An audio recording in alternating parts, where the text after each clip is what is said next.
Hello everyone. Welcome to the class number 16 of the chapter Java Programming Fundamentals. तो last कुछ classes में हमने while loop और do while loop के बारे में पढ़ा था। तो आज हम पढ़ेंगे और एक तरह के लूपिंग स्टेटमेंट के बारे में या फिर लूपिंग स्ट्रक्चर के बारे में जिसका नाम है फॉर लूप। तो ये फॉर लूप क्या है और ये कैसे काम करता है, उसका सिंटेक्स क्या है, उसके बारे में आज हम डिस्कस करेंगे। ओके तो जैसे कि ये भी एक तरह का लूपिंग स्टेटमेंट है, इसको हम यूज क्यों करते हैं? To execute a block of statement multiple number of times. एक ब्लॉक ऑफ स्टेटमेंट को multiple number of times execute करने के लिए हम इस लूपिंग स्टेटमेंट को भी यूज करते हैं, जैसे कि हम व्हाइल लूप और डू व्हाइल लूप को यूज करते हैं। ओके पर इस तरह के लूपिंग स्टेटमेंट को या फिर लूपिंग स्ट्रक्चर को ज्यादातर हम यूज कब करते हैं? जब हमें पता है कि हमें एक ब्लॉक ऑफ स्टेटमेंट को कितना बार रिपीट करना है या फिर कितना बार एग्जीक्यूट करना है। सपोज एक ब्लॉक ऑफ स्टेटमेंट है, मुझे पता है कि उसको मुझे 5 बार या फिर 10 बार एग्जीक्यूट करना है, तो उस वक्त हम यूज करते हैं जिस तरह के लूपिंग स्टेटमेंट को, उस तरह के लूपिंग स्टेटमेंट को हम बोलते हैं for loop. Okay A for loop statement in Java programming language repeatedly executes a block of statement as long as a given condition is true। जैसे कि while लूप और do while लूप में होता था, फॉर लूप में भी वही होता है कि जब तक हमारा कंडीशन सही होता रहेगा तब तक वो क्या करता रहेगा? ब्लॉक ऑफ स्टेटमेंट को रिपीटेडली एग्जीक्यूट करता रहेगा। ओके पर फॉर लूप हम यूज कब करते हैं? A for loop is useful when we know how many times a task is to be repeated। जब हमें पता है कि कितना बार हमें हमारे ब्लॉक ऑफ स्टेटमेंट को एग्जीक्यूट करना है, तो तब फॉर लूप स्टेटमेंट हमारे लिए ज्यादा यूजफुल होता है। ओके तो सिंटेक्स क्या है फॉर लूप का? फॉर लूप में फर्स्ट हम इनिशियलाइजेशन करेंगे, जैसे कि व्हाइल लूप में हम कैसे करते थे? व्हाइल लूप में पहले हम i इक्वल्स टू 1 ऐसे वैल्यू ले लेते थे, तो ये होता था इनिशियलाइजेशन। तो हम बाहर में इनिशियलाइजेशन करते थे, अंदर देते थे कंडीशन, और अंदर कंडीशन देने के बाद यहाँ पे जो भी स्टेटमेंट हमें एग्जीक्यूट करना था स्टेटमेंट एग्जीक्यूट करते थे, और यहाँ पे इंक्रीमेंट या फिर डिक्रीमेंट हमें जो भी करना था वो हम यहाँ पे करते थे, और इसी को बोलते हैं अपडेशन। इंक्रीमेंट डिक्रीमेंट जो होता है उसको बोलते हैं अपडेशन। व्हाइल के अंदर हम जो देते थे वो है कंडीशन, और उसके पहले हम जो वैल्यू देते थे उसको हम बोलते हैं इनिशियलाइजेशन। तो व्हाइल लूप में पहले होता था इनिशियलाइजेशन, चाहे कोई भी लूपिंग स्टेटमेंट हम यूज करें पहले होता है इनिशियलाइजेशन, फिर दिया जाता है कंडीशन, फिर कंडीशन को चेक करने के बाद फिर उसके बाद होता है अपडेशन, मतलब इंक्रीमेंट या फिर डिक्रीमेंट। ओके हर एक लूपिंग स्टेटमेंट में सेम प्रोसेस है, इनिशियलाइजेशन, कंडीशन, अपडेशन। इसका डिफरेंस हम देखेंगे आगे कि फॉर लूप, व्हाइल लूप और डू व्हाइल लूप में डिफरेंस क्या है। ओके तो यहाँ पे पहले हम फॉर लूप में क्या करते हैं? इनिशियलाइजेशन, कंडीशन, अपडेशन तीनों ही चीज फॉर लूप स्टेटमेंट के अंदर ही कर लेते हैं। ओके फर्स्ट इनिशियलाइज करना है, पहले हम इनिशियलाइज करेंगे क्या? सपोज i इक्वल्स टू 1, मुझे 1 से लेकर 10 तक प्रिंट करना है, तो कंडीशन मुझे क्या देना है? मैक्सिमम कितना तक वैल्यू जाएगा? 10। ओके और अपडेशन क्या होना चाहिए? फर्स्ट प्रिंट करेगा 1, फिर i प्लस प्लस, फिर i का वैल्यू हो जाएगा कितना? 2, 3, 4 अपडेशन। तो ये जो तीन चीज हम व्हाइल लूप में कैसे करते थे? पहले i इक्वल्स टू 1 लेते थे, फिर व्हाइल लूप यूज करके कंडीशन देते थे, फिर उसके बाद स्टेटमेंट प्रिंट करने के बाद फिर अपडेशन करते थे। ओके तो पहले इनिशियलाइजेशन, फिर कंडीशन, फिर अपडेशन। इसमें भी वही सेम है, initialisation, condition, updation. Okay syntax पता चल गया कि कैसे फॉर लूप को हम यूज कर सकते हैं हमारे प्रोग्राम के अंदर। तो इसका हम मतलब फ्लो चार्ट देख लेते हैं, जिससे हमें और ज्यादा प्रॉपर तरीके से पता चल जाएगा कि फॉर लूप कैसे काम करता है। ओके तो फॉर लूप में पहले वैल्यू इनिशियलाइज होगा, सपोज वैल्यू यहाँ पे हमने दिया i इक्वल्स टू 1, और यहाँ पे कंडीशन हमने दिया है ये तब तक रिपीट करेगा इस ब्लॉक ऑफ स्टेटमेंट को जब तक उसका वैल्यू 10 तक नहीं पहुंच जाता।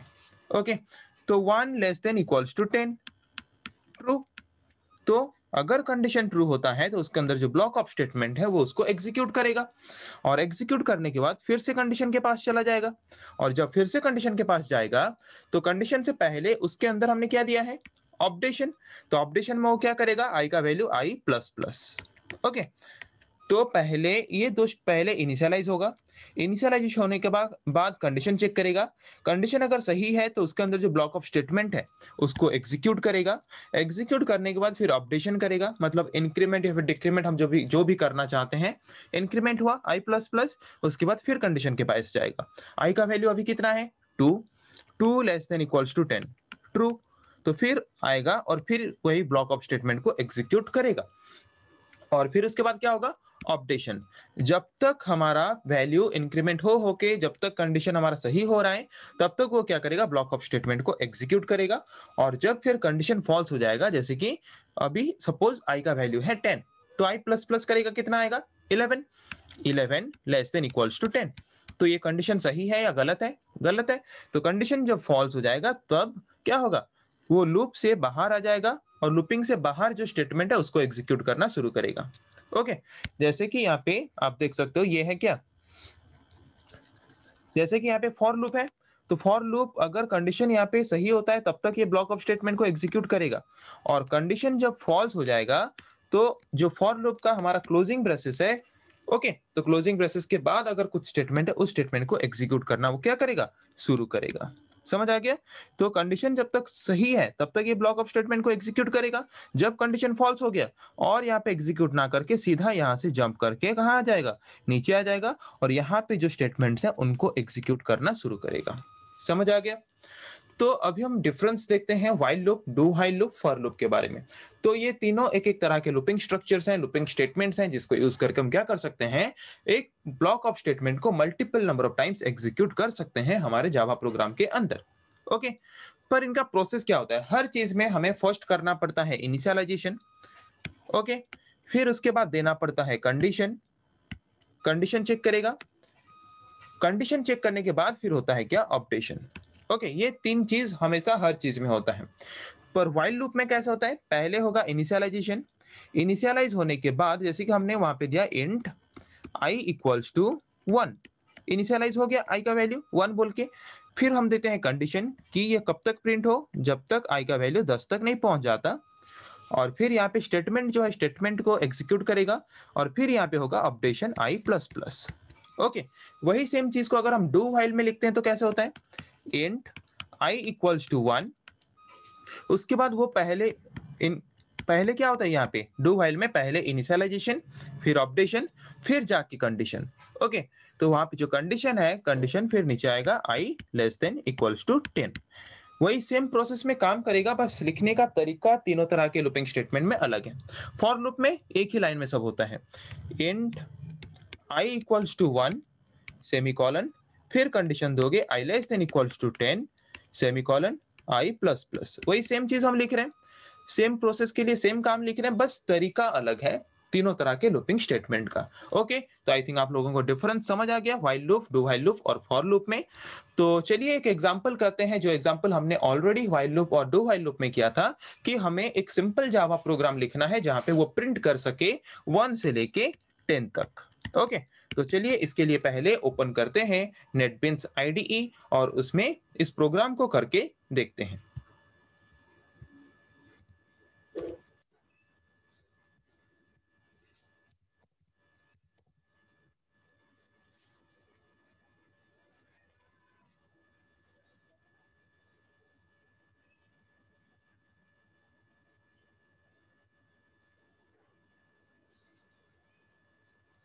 तो नेटबिंस आईडीई यहाँ पे ओपन हो चुका है।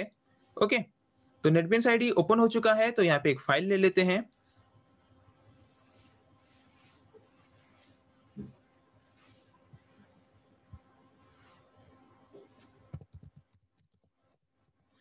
क्लास नेम आप अपने मर्जी से कुछ भी ले सकते हो, मैंने यहाँ पे क्लास नेम क्या लिया है, example3।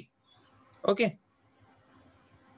तो आ गया यहाँ पे क्लास नेम, यहाँ पे देख सकते हो पब्लिक क्लास एग्जाम्पल लिखा है। तो उसके अंदर हम शुरू करेंगे हमारा प्रोग्राम।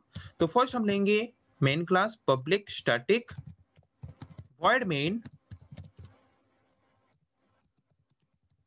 string args। ओके, तो उसके बाद मेन फंक्शन ओपन करेंगे। मेन फंक्शन के अंदर हमें लेना है क्या, फॉर लूप। तो हम डायरेक्टली फॉर लूप ले सकते हैं। फॉर एक वेरिएबल लेंगे इंट आई इक्वल्स टू 1। मैंने एक वेरिएबल लिया जिसका वैल्यू कितना है, मैंने इनिशियलाइज किया मैंने वैल्यू वहां पे 1, क्योंकि मुझे 1 से 10 तक दिखाना है। तो लोएस्ट वैल्यू मेरा कितना है 1, तो 1 दे दिया मैंने एक वेरिएबल को, और उसको मुझे कब तक वैल्यू उसका बढ़ाना है, जब तक उसका वैल्यू 10 तक नहीं पहुंच जाता। ओके, और इंक्रीमेंट होगा या डिक्रीमेंट होगा, ऑफकोर्सली इंक्रीमेंट होगा एक एक करके। तो आई प्लस प्लस। ओके, उसके बाद फॉर लूप को ओपन करेंगे, फॉर लूप का जो ब्लॉक है उसको ओपन करेंगे और उसके अंदर स्टेटमेंट लेंगे system dot out dot print ln. Okay, तो प्रिंट करेगा क्या, value of I equals to plus I. Okay, तो इसको समझो, जैसे कि मैंने यहाँ पे फॉर लूप में क्या किया, व्हाइल लूप में क्या करते थे, पहले आई एक वेरिएबल लेते थे, उसको एक वैल्यू इनिशियलाइज करते थे, जो कि मैंने इसके अंदर ही किया। उसके बाद व्हाइल लूप के अंदर कंडीशन देते थे, जो कि यहाँ पे हमने कंडीशन दिया, और कंडीशन देने के बाद फिर हम उसके अंदर स्टेटमेंट को एग्जीक्यूट करते थे, उसके बाद इंक्रीमेंट या फिर डिक्रीमेंट करते थे। तो यहीं पे भी सेम काम करता है, इनिशियलाइज हुआ, कंडीशन चेक करेगा, अगर कंडीशन सही है ब्लॉक ऑफ स्टेटमेंट को एग्जीक्यूट करेगा, एग्जीक्यूट करने के बाद उसके नीचे और कोई स्टेटमेंट नहीं है, फिर ऊपर जाएगा यहाँ से, और ऊपर जाके यहाँ पे जो ऑपरेशन मतलब जो इंक्रीमेंट है, इंक्रीमेंट करेगा, इंक्रीमेंट करने के बाद फिर कंडीशन के पास जाएगा और कंडीशन में चेक करेगा कि कंडीशन फिर सही है कि नहीं। तो जब तक कंडीशन सही होता रहेगा इंक्रीमेंट करने के बाद भी, तब तक वो क्या करता रहेगा, ब्लॉक ऑफ स्टेटमेंट को एग्जीक्यूट करता रहेगा। ओके, तो जैसे कि यहाँ पे आप देख सकते हो, यहाँ पे क्या है, पहले वो इनिशियलाइज कर दिया इंट आई इक्वल्स टू 1, तो आई का वैल्यू अभी कितना है, आई का वैल्यू अभी है 1। ओके, उसके बाद कंडीशन क्या दिया, आई लेस देन इक्वल्स टू 10, तो आई का वैल्यू कितना है 1 लेस देन इक्वल्स टू 10। तो कंडीशन क्या है, कंडीशन ट्रू है, तो उसके अंदर जो स्टेटमेंट है उसको वो प्रिंट करेगा। क्या दिखाएगा आउटपुट बॉक्स में, यहाँ पे हमारा value of I equals to 1। Okay, फिर उसके बाद वो चला जाएगा यहाँ पे ऑपरेशन के पास, और वहां पे क्या लिखा है, आई प्लस प्लस, तो आई प्लस प्लस हो गया, तो अभी आई का वैल्यू कितना हो गया, आई का वैल्यू अभी हो गया 2। ओके, तो यहाँ पे फिर कंडीशन क्या दिखेगा, 2 less than equals to 10, true. Operation होने के बाद फिर कंडीशन के पास जाएगा, चेक करेगा वहां पे, तो कंडीशन ट्रू है, तो कंडीशन अगर ट्रू है फिर से इसको एग्जीक्यूट करेगा और दिखाएगा क्या, value of I equals to, i का वैल्यू अभी कितना है 2, तो 2 प्रिंट कर लिया, फिर जाएगा ऊपर इंक्रीमेंट होने के लिए, और इंक्रीमेंट होके आई का वैल्यू फिर हो जाएगा कितना 3। 3 होने के बाद फिर कंडीशन के पास जाके चेक करेगा 3 less than equals to 10, true या फॉल्स, ट्रू, तो फिर उसके अंदर आएगा और उसको फिर उस ब्लॉक ऑफ स्टेटमेंट को एग्जीक्यूट करेगा, value of I equals to 3। तो ऐसे जा जाके कब तक जाएगा, 10 तक जाएगा आई का वैल्यू। तो जब आई का वैल्यू यहाँ पे 10 हो गया, तो यहाँ पे फिर से ऊपर जाएगा, तो आई प्लस प्लस, तो अभी आई का वैल्यू कितना हो गया 11। 11 होने के बाद फिर जाएगा यहाँ पे कंडीशन चेक करने के लिए, 11 less than equals to 10, condition false. तो जब कंडीशन फॉल्स होगा तो क्या करेगा, सीधा यहाँ से जंप करके नीचे आ जाएगा।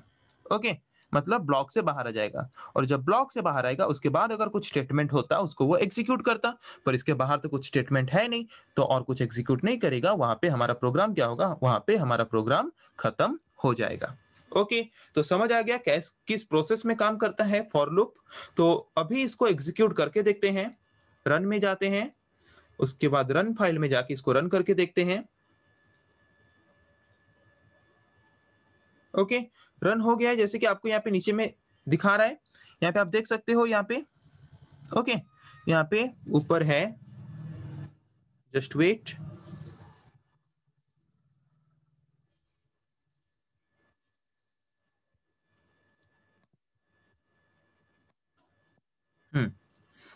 अभी आप यहाँ पे देख सकते हो 1 से लेके क्या कर रहा है, 1 से लेके 10 तक सारा प्रिंट किया है, value of I equals to 1, value of I equals to 2, I equals to 3, I equals to 4 print किया है अप टू 10। ओके, तो समझ आ गया फॉर लूप कैसे काम करता है, और फॉर लूप स्टेटमेंट के बारे में हमने प्रॉपर्ली देखा, उसको एग्जांपल के तरीके से भी हमने समझने की कोशिश की। तो आई थिंक आप लोगों को फॉर लूप के बारे में समझ आ गया है। तो फिर नेक्स्ट क्लास में हम पढ़ेंगे और कुछ टॉपिक्स के बारे में, नेक्स्ट क्लासेस से हम प्रैक्टिस करेंगे ऐसे different type of basic simple program से शुरू करके कॉम्प्लिकेटेड प्रोग्राम तक, ताकि आपको प्रैक्टिकल नॉलेज हो जाए, आपको प्रैक्टिकली सारा चीज समझ आ जाए और आपको भी आसान लगे। इसीलिए हम क्या करेंगे, तो आगे इसके बाद नेक्स्ट क्लासेस से हम एक एक तरह के जावा प्रोग्राम्स यहाँ पे करेंगे प्रैक्टिकली और आपको करके दिखाएंगे। ओके, तो आज के लिए इतना ही, थैंक यू।